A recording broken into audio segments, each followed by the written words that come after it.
우리 한 절씩 교독으로 하나님 말씀 봉독하도록 하겠습니다. 그들이 예수의 말씀을 책잡으려 하여 바리새인과 헤롯 땅 중에서 사람을 보내매 와서 이르되 선생님이여 우리가 아노니 당신은 참되시고 아무도 꺼리는 일이 없으시니 이는 사람을 외모로 보지 않고 오직 진리로서 하나님의 도를 가르치심이니이다.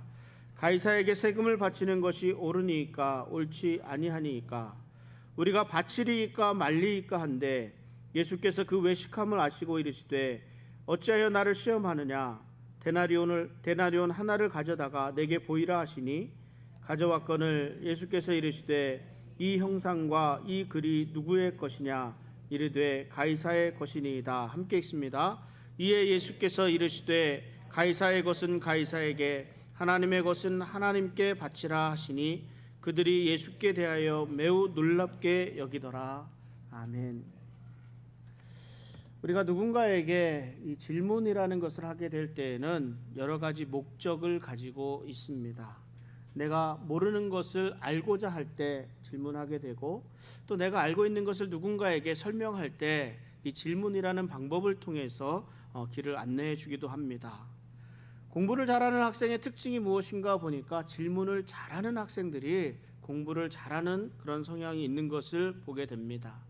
우리가 하나님의 말씀을 묵상할 때도 마찬가지입니다. 그 본문에서 무엇을 말씀하고 있는지, 하나님께서 왜 이런 일을 행하셨을까, 우리 예수님은 왜 이렇게 행하셨을까, 성령님이 말씀하시고자 하는 것이 무엇인지를 질문해 보는 것, 그러면 정확한 말씀을 이해하는 데 많이 도움이 됩니다. 그런데 이 질문이라는 것이 꼭 모르는 것을 알고자 하는 것만은 아닙니다. 상대를 몰아가기 위해서 하는 질문도 있습니다. 그 질문에 질문하는 사람의 의도가 들어 있습니다. 그래서 우리가 그 질문을 참 잘 들어봐야 합니다. 부모님들 다 계시잖아요. 엄마 아빠가 자녀들에게 잘 하는 말이 있습니다. 무슨 말일까요? 너 나한테 무슨 할 말 있지? 이게 무슨 말일까요? 무슨 뜻을 가지고 있을까요? 네가 한 짓을 난 다 알고 있어. 너 혼 좀 나야 되겠구나. 이런 의미가 포함되어 있습니다. 또 이런 경우도 있어요. 아이들 방에 들어가면서 너 지금 뭐하니? 이게 무슨 뜻일까요? 너 지금 뭐하니? 들어가면서 애들 게임하고 있고 침대 위에서 빈둥빈둥하고 있고 바닥에 뒹굴고 있는 거 다 보면서 들어가면서 너 지금 뭐하니? 이럽니다. 다 알고 있으면서. 무슨 말이에요? 너 이제 그만해. 이 말 아니겠습니까? 그런데 이거 아십니까? 우리가 이런 질문들을 많이 이렇게 하지만 성경에 나오는 성경에서 처음으로 이 질문을 사용한 존재가 사단이라는 존재입니다. 바로 하와에게 이 질문을 통해서 유혹을 합니다. 사단은 하와에게 정말 하나님께서 그렇게 말씀하셨니? 이렇게 물어보거든요. 사단이 모르고 그랬을까요? 하나님이 무슨 말씀하신지 모르고 이런 말을 했을까요? 그렇지 않습니다. 사단은 하나님이 하신 말씀을 너무나 잘 알고 있습니다. 그럼에도 불구하고 하와에게 혼란을 주기 위해서 한번 물어보는 거예요. 던져보는 겁니다. 저도 간혹 여러분들에게 질문을 던질 때가 있습니다. 그때는 잠시라도 그 질문에 관해서 생각해 보기를 바란다는 그런 의미도 있습니다. 이 바리새인과 서기관들이 예수님에게 정말 많은 질문을 했습니다. 그런데 그 질문들이 대답하기 힘든 질문들만을 골라서 합니다. 이렇다고 대답하면 이런 게 걸리고 저렇다고 대답하면 저런 게 걸립니다. 쉽게 대답할 수 없습니다. 그러나 예수님은 이들이 질문하는 의도를 너무나 잘 알고 계셨기 때문에 이들의 질문을 오히려 다른 질문으로 막으시기도 하셨고 또한 아무런 대답도 할 수 없을 정도의 답변을 하시곤 했습니다. 오늘 우리가 함께 보게 될 마가복음 이 12장은 예수님을 대적하기 위해서 바리새인들, 서기관들, 헤롯 당원들, 사두개인들 이 사람들이 함께 할 수 없는 사람들임에도 불구하고 작당 모의를 해가며 예수님을 공격하고 있습니다. 이들이 어떤 내용을 가지고 예수님을 공격하는지, 예수님이 어떻게 대응하시는지, 또한 우리들은 이러한 질문들을 통해서 우리들의 삶의 지혜를, 삶의 교훈을 어떻게 받게 될 건지 한번 살펴보고자 합니다. 예수님께서 한 비유의 말씀을 해주셨습니다. 이 비유의 말씀은 11장 마지막에서부터 예수님과 토론을 하는 그런 과정 가운데 연결되는 그런 내용입니다. 한 사람이 포도원을 만들었습니다. 포도원을 만들어서 산 울타리도 만들고 그 포도즙을 짜는 틀도 만들고 망대도 세웠습니다. 그리고 농부에게 세를 내어 주었습니다. 렌트를 주었다는 얘기죠. 렌트라기보다는 소작 뭐 이런 개념이죠. 이 비유에 나오는 정말 많은 암시들은 구약의 예언들에 나오는 상징들이기 때문에 지금 이 이야기를 듣고 있는 이스라엘 백성들, 특히 종교 지도자들은 익숙한 내용들입니다. 한 사람은 이스라엘을 상징하는 포도원을 만들었기 때문에 여호와로 이해할 수 있습니다. 산울타리를 들고 즙짜는 틀을 만들고 망대를 세웠다라고 하는 것은 포도원 주인이 그 포도원을 세우기 위해서 정성을 다해서 최선을 다해서 만들었다라는 것을 표현하고 있습니다. 포도원 주인이 이렇게 정성스럽게 세운 포도원을 농부에게 세를 주었습니다. 당시에는 포도원을 세우는 포도원 주인이 있고 그것을 직접 경작하는 농부에게 세를 주는 것이 흔한 일들이었습니다. 그래서 포도원 주인을 하나님으로, 포도원을 이스라엘로 해석한다면 농부는 이스라엘 백성을 섬기라고 하나님께서 보내셨던 종교 지도자들의 모습을 대변하고 있습니다. 포도원 주인이 때가 돼서 그 소출의 일부를 얻기 위해서 자신의 한 종을 보내었습니다. 그런데 저희가 포도원 농부들이 이 종을 잡아서 심히 때리고 아무것도 쥐어주지 않고 그냥 보냈습니다. 여기에서 종들은 하나님의 보내심을 받은 선지자를 상징합니다. 농부들은 처음 온 종은 심히 때리고 그냥 보냈다고 하지만 두 번째 온 종은 머리에 상처를 내고 능욕하였다고 얘기하고 세 번째 종은 죽여서 보냈습니다. 이외에도 많은 다른 종들을 보냈지만 죽이거나 심히 때려서 보내었다고 말씀하고 있습니다. 이스라엘의 역사를 통해서 지도자들은 끊임없이 이 하나님이 보낸 선지자들을 배척했습니다. 그래서 하나님의 인도하심을 따르자거나 우상 섬기는 것에서 돌아서기를 거부했습니다. 많은 하나님의 선지자들이 매를 맞고 죽임을 당하기도 했습니다. 그렇게 많은 선지자들을 보냈다는 사실 자체가 하나님의 자비로우심, 인내하심, 끝까지 참아주심, 긍휼 등을 묘사해 주는 것이라 할 수 있습니다. 포도원 주인은 결국 그의 사랑하는 아들을 보내기로 합니다. 그리고 이 아들을 보내면서 이 아들은 그들에게 존대를 받지 않겠는가 기대하기도 합니다. 사랑하는 아들이라는 표현은 예수님께서 세례를 받으실 때 하나님께서 직접 사용하신 말입니다. 포도원 주인의 사랑하는 이 아들이 결국은 예수님을 가리키고 있습니다. 아들을 보냈다는 것은 이제 마지막이라는 거예요. 최종적인 성격이 포함되어 있습니다. 하나님께서 더 하실 일이 없습니다. 지도자들이 이 하나님의 아들을 공경하지 않는다면 더 이상 선지자들을 보내는 필요가 없어집니다. 심판의 시간이 다가왔습니다. 이 주인의 아들을 어떻게 다루는가 하는 것이 그들의 심판을 결정짓게 되었습니다. 그런데 이 농부들이 하는 말을 한번 보십시오. 마가복음 12장 7절부터 8절까지 이렇게 말씀합니다. 그 농부들이 서로 말하되 이는 상속자니 자 죽이자. 그러면 그 유산이 우리 것이 되리라 하고 이에 잡아 죽여 포도원 밖에 내 던졌느니라. 왜 이런 생각을 하게 되었을까요? 아마도 종들이 계속해서 이렇게 오다가 이제는 주인의 아들이 오게 되니까 그 주인이 죽었으리라 생각을 했을지도 모릅니다. 그래서 상속자라는 개념이 나오는 거예요. 왜냐하면 당시에 팔레스틴에는 주인이 죽었거나 없거나 주인이 불분명한 소지는 그 토지나 그런 포도원들은 그 소유하고 있는 사람이 그 소유권을 주장할 수가 있었거든요. 그래서 그들은 주인의 아들을 죽이고 포도원 밖으로 던져버렸습니다. 농부들이 아들을 죽인 것은 그 아들을 알아보지 못해서가 아니었습니다. 만약 아들인지 모르고 죽였다면 용서받을 수도 있었겠지만 이 비유에서 보여주는 것 같이 그들이 아들을 죽인 이유는 정확하게 그가 주인의 아들이라는 것이 분명했기 때문에, 그 사실을 분명히 알았기 때문이었습니다. 예수님께서 이스라엘에 오신 것은 이 땅에 이스라엘을 하나님께로 되돌리기 위해서였습니다. 그러나 자기 지위에만, 자기의 권력, 자신들의 특권만에 사로잡힌 이 종교 지도자들은 자신들이 누리고 있는 이 특권 지위를 유지하기만을 원하였습니다. 그런데 예수님께서 그 특권들을 제거하시겠다고 위협하고 있습니다. 그들은 도저히 예수님이 베푸신 기적이나 예수님의 인기, 예수님의 그런 능력들에서 경합하면서 상대할 수가 없었습니다. 할 수 있는 것은 오직 예수님을 죽이는 방법밖에는 없었습니다. 그래서 마가복음 12장 9절에 이런 말씀이 있습니다. 포도원 주인이 어떻게 하겠느냐? 와서 그 농부들을 진멸하고 포도원을 다른 사람들에게 주리라. 예수님께서 이 비유의 말씀을 듣고 있는 청중들에게 질문을 하는 겁니다. 자기 아들이 죽었다는 소식을 들은 주인이 어떻게 할 것 같으냐? 그리고 스스로 대답하시는데 농부들을 진멸하고 포도원을 다른 사람에게 줄 것이라 하셨습니다. 예수님의 비유에서 하나님을 진노하게 한 것은 농부들, 이 소작인들이었습니다. 즉 이스라엘의 종교 지도자들이었습니다. 수백 년 동안 이스라엘의 왕과 종교 지도자들은 하나님의 선지자들을 배척했습니다. 그들을 때리고 모욕하고 죽였습니다.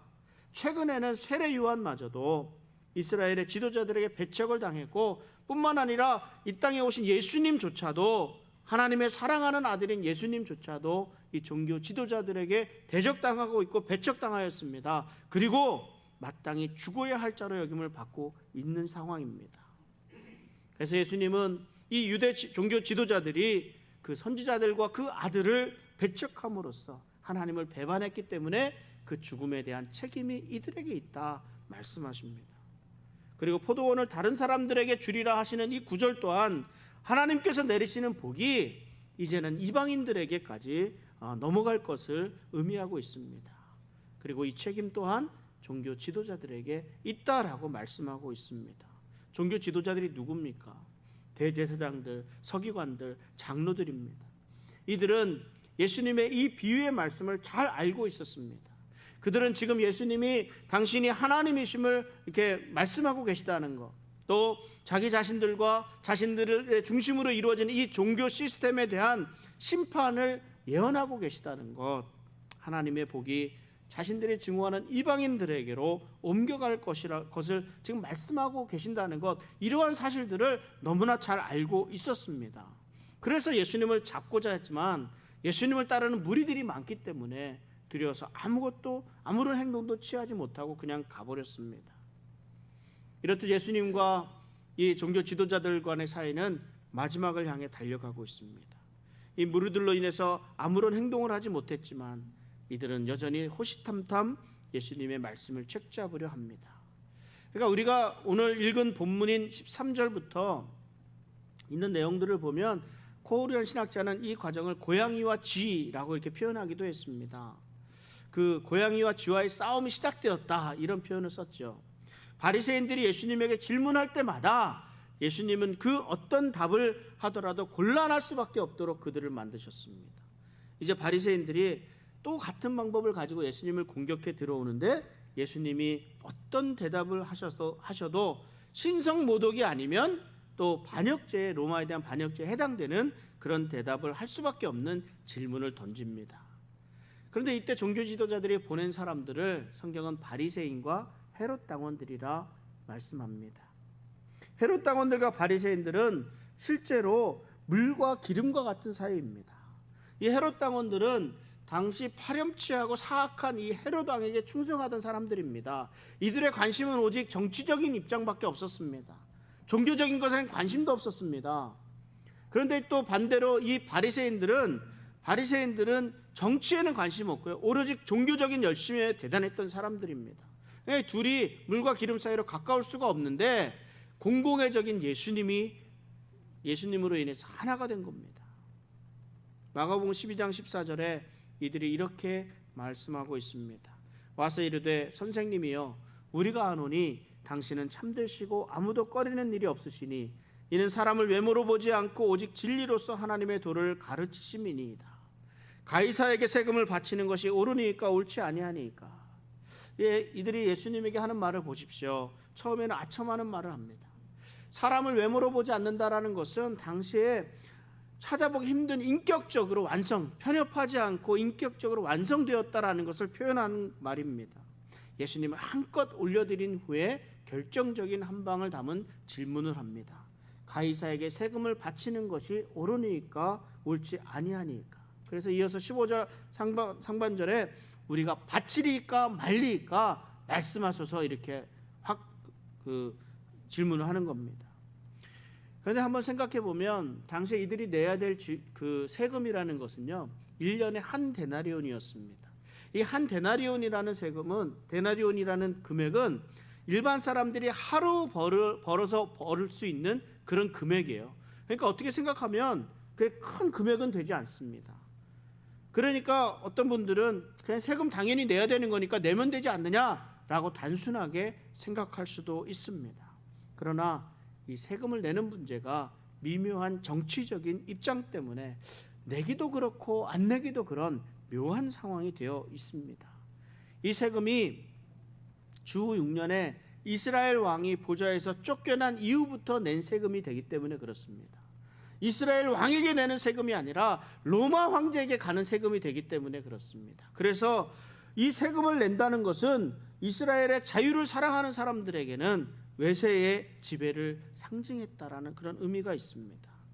그 세금을 내는 동전에는 로마 황제의 이미지가 들어 있습니다.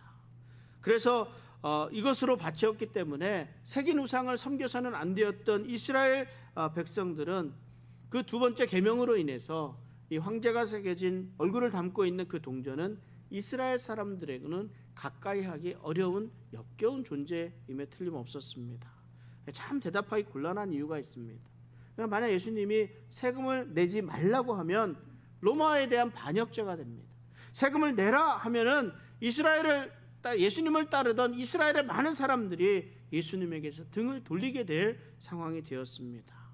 그러니까 이 이스라엘 무리들을 무서워했던 이 종교 지도자들에게는 기막힌 질문이 되는 거죠. 예수님을 함정에 빠뜨릴 수 있는 완벽한 질문을 했다고 생각했을 것입니다. 예수님은 이들의 위선과 이들이 예수님을 시험하고 있다는 것을 너무나 잘 알고 있었습니다. 그래서 늘 하시던 대로 역으로 다시 질문하고 이들에게 대답을 들으십니다. 그 말씀이 12장 15절 하반절부터 16절까지인데요. 예수께서 그 외식함을 아시고 이르시되 어찌하여 나를 시험하느냐, 데나리온 하나를 가져다가 내게 보이라 하시니 가져왔거늘 예수께서 이르시되 이 형상과 이 글이 누구의 것이냐 이르되 가이사의 것이니이다. 예수님에게 질문을 했던 이 지도자들은 이 동전이 어떻게 생긴 것임을 너무나 잘 알고 있었습니다. 그리고 그 동전에 무엇이 새겨져 있고 어떤 형상이 새겨져 있고 어떤 글이 새겨져 있는지 잘 알고 있었습니다. 예수님이 예수님의 질문에 대답을 하면서 이 동전을 볼 필요도 없었습니다. 데나리온은 당시의 황제였던 티베리우스의 형상이 그 안에 새겨져 있었습니다. 그리고 이 가이사를 신이자 대제사장이라는 이 글도 함께 새겨져 있었습니다. 그러면서 예수님은 가이사의 것은 가이사에게 라고 대답하셨습니다. 황제의 상에 새겨진 주화는 황제에게 바쳐야 한다는 뜻이었습니다. 그런데 우리가 성경상으로만은 직접 알 수 없는 내용이 사실은 이 안에 단어의 숨은 뜻에 들어 있습니다. 이 바리새인들이 예수님에게 질문할 때 사용한 단어는 세금을 바친다라는 그런 바치다 준다라는 그런 의미입니다. 예수님께서 대답하셨던 이 의미는 빚을 갚다 할 때 사용하는 그런 의미입니다. 그러니까 미묘한 차이가 있습니다. 조금 다릅니다. 바치는 것과 빚을 갚는다는 차이는 받은 만큼 돌려준다는 그런 의미의 그 차이가 굉장히 크다고 할 수 있습니다. 그러니까 결국 무엇이에요? 그 동전을 소유하고 있다는 것은 그 나라의 일부로서 속해 있다는 말입니다.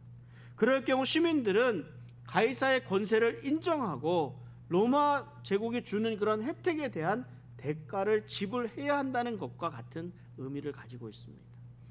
유대인들은 이 상황을 달가워하지 않지만 하나님은 이 가이사를 왕위에 세우셨고 유대를 그의 통치 아래에 두셨습니다. 이 바리새인들과 헤롯 당원들은 유대인으로 산다는 것, 그리고 신이라고 주장하는 가이사에게 세금을 내는 것이 같이 할 수 없는 것이라 여길 수 있게끔 계속해서 애를 썼습니다. 그렇지만 예수님은 궁극적으로 무엇이에요?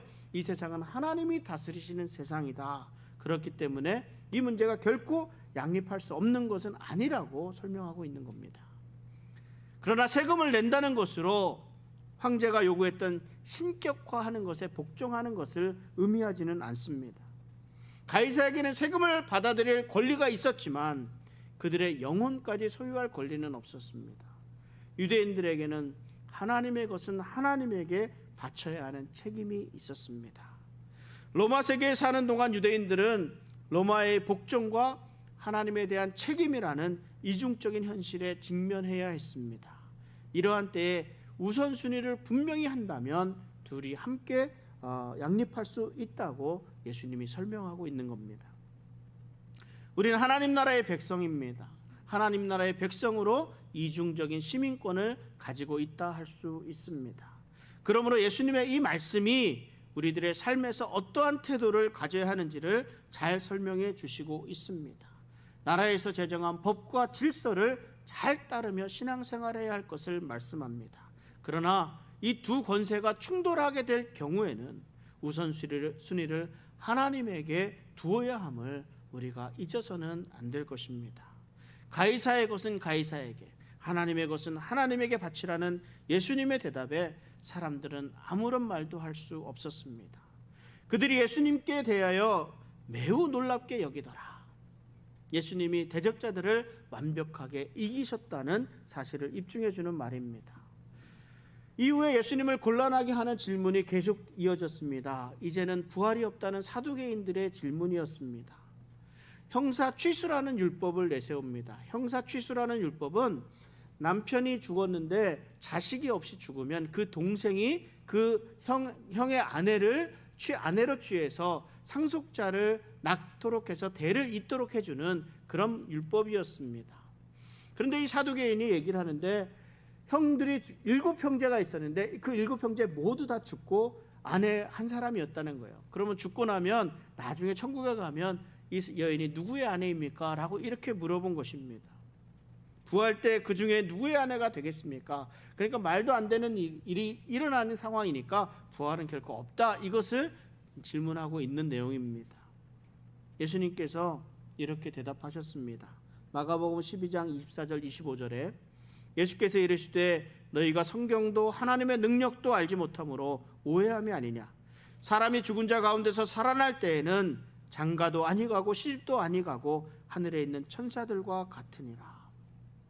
그리고 나서 이어서 덧붙여 말씀하시는데 하나님께서 나는 아브라함의 하나님이요 이삭의 하나님이요 야곱의 하나님이라 이렇게 하신 말씀을 인용합니다. 만약에 죽음이 있다면 나는 하나님이었다라고 말을 해야 하지 않겠느냐 말씀하시면서 그들의 성경에 대한 무지함을 지적하셨습니다. 이 바리새인들, 헤롯 당원들, 사두개인들이 예수님의 책을 잡기 위해서 함정에 실린 질문을 했다면 이 사두개인과 토론한 그 토론을 들은 서기관에 대한 나오는 서기관은 예수님에게 정말 중요한 질문 한 가지를 하고 있습니다. 이 바리새인인 서기관은 예수님이 사두개인들에게 하신 대답하시는 말씀을 듣고 기뻐했지 않겠습니까? 그래서 그가 가지고 있던 가장 궁금한 점을 신학적인 관점을 통해서 예수님에게 묻고 있습니다. 이 서기관은 예수님에게 예수님을 함정에 빠뜨리는 의도가 전혀 없습니다. 진정으로 예수님에게 배우고 싶어 합니다. 예수님은 이 서기관이 바리새인이라는 이유로 차별하지 않으셨습니다. 어떠한 선입관도 갖지 않으셨습니다. 이 서기관이 한 질문은 당시 그 어떤 율법이 가장 중요한 것인가, 어떤 랍비가 하나의 계명으로 이것을 만들어 갈 수 있는가, 요약할 수 있을까, 이런 논쟁들이 계속 이루어지고 있었던 그때 그 중요한 질문이었습니다. 마가복음 이 대답을 예수님께서 하시는데 12장 29절부터 31절까지를 우리 같이 한번 읽어보도록 하겠습니다. 예수께서 대답하시되 첫째는 이것이니 이스라엘아 들으라. 주 곧 우리 하나님은 유일한 주시라. 내 마음을 다하고 목숨을 다하고 뜻을 다하고 힘을 다하여 주 너의 하나님을 사랑하라 하신 것이요. 둘째는 이것이니 내 이웃을 내 자신과 같이 사랑하라 하신 것이라. 이보다 더 큰 계명이 없느니라. 예수님께서는 이 두 계명이 서로 뗄래야 뗄 수 없는 것임을 보여주십니다. 우리가 우리의 모든 것을 다해서 하나님을 사랑한다면 당연히 우리의 이웃도 사랑하게 되어 있습니다. 그런데 이 누가복음에서는요, 이 말씀을 하신 이후에 바로 선한 사마리아인의 비유가 나옵니다. 그것을 통해서 그 선한 사마리아인을 통해서 누가 참된 이웃인지를 설명하면서 이제 이웃의 개념을 이방인과 이들이 증오하는 사람들에게까지 이렇게 넓혀졌다, 포함한다라고 선언하고 계십니다. 그러면서 서기관이 이 말씀을 듣고 감격에 겨워서 예수님의 말씀에 적극적으로 동의합니다. 그리고 이런 서기관을 예수님이 칭찬하시는데 하나님의 나라에서 멀지 않았다고 해주셨습니다. 그러니까 이 이후로는 감히 예수님에게 묻는 자가 없었다라고 성경은 말씀하고 있습니다. 말씀을 정리합니다. 질문은 우리 사람들로 하여금 여러 가지를 생각하게 해주는 좋은 도구가 될 수 있습니다. 바리새인들과 서기관들, 이 헤롯 당원들과 사두개인들이 예수님에게 던졌던 질문들은 그들이 어떤 사람들이었는지를 잘 보여주고 있습니다. 서로 짜고 속이고 예수님을 공격했습니다. 그들은 자신들의 질문으로 예수님의 대답을 유도해서 예수님을 올무에 걸리도록 이렇게 하려고 했습니다. 그러나 예수님은 오히려 이들에게 질문하시며 이들이 감히 대답하지 못하도록 만들어 주셨습니다. 이러한 가운데 한 바리새인의 서기관 한 질문은 우리가 무엇을 질문해야 하는가에 대한 분명한 길을 제시해 주고 있습니다. 모든 계명 중에 첫째가 되는 계명이 무엇이냐는 질문이었습니다. 예수님은 하나님을 사랑하는 것, 이웃을 사랑하는 것이라 대답하셨습니다. 그런데 이 말씀을 서기관이 다시 한번 되새기면서 강조합니다. 그것이 무슨 말씀이냐면 하나님을 사랑하는 것과 또 이웃을 자기 자신같이 사랑하는 것이 전체로 드리는 모든 번제물과 기타 제물보다 나으니이다 라고 이렇게 고백을 합니다. 그러면서 예수님은 좀 더 구체적으로 종교 지도자들을 지적하시고 잘못된 율법을 바로 잡아주십니다. 예수님은 종교적인 쇼를 하는 그런 사람들을 조심하라고 말씀하셨습니다. 그러면서 서기관들의 행동을 비난합니다. 그들은 긴 옷을 입고 다니는 것을 좋아했습니다. 종교 지도자들은 종교적인 순결을 상징하는 흰색 세마포 옷을 입고 다녔습니다. 이 옷은 주로 종교적인 책무를 수행할 때 입는 옷이었습니다. 그러나 이 지도자들은 사람들의 주의를 끌기 위해서 시장과 같이 사람들이 많이 다니는 곳에까지 이런 옷을 입고 나갑니다. 그래서 사람들이 저 옷을 입은 저 사람들을 존경 어린 시선으로 인사하며 지나가도록 이렇게 만들어가는 겁니다. 서기관들이 높은 자리에 앉는 것도 비난하셨습니다. 율법 교사로서의 그런 우선순위를 잊어버리고 자신의 위치로 인한 지위로 인한 특전으로 인한 그 지위만을 즐기고 있던 이 서기관들을 비난하신 예수님은 헌금함에 헌금을 넣는 사람들의 모습을 보시고 말씀하십니다. 마가복음 12장 43절 44절 말씀인데요. 예수께서 제자들을 보니 이 가난한 과부는 그 가난한 중에서 자기의 모든 소유 그리고 예수님만이 우리에게 올바른 답변을 주실 수 있습니다. 우리의 이러한 질문은 곧 내가 주님만 믿고 따르겠습니다 라는 우리 믿음의 증거가 됩니다. 내 모든 삶을 주님께 맡겨드리며 내가 무엇을 어떻게 해야 할지 주님만 믿고 의뢰하며 주님의 말씀만을 따라 살아가는 우리 복된 성도의 삶 되시기를 주님의 이름으로 축원합니다. 기도하겠습니다.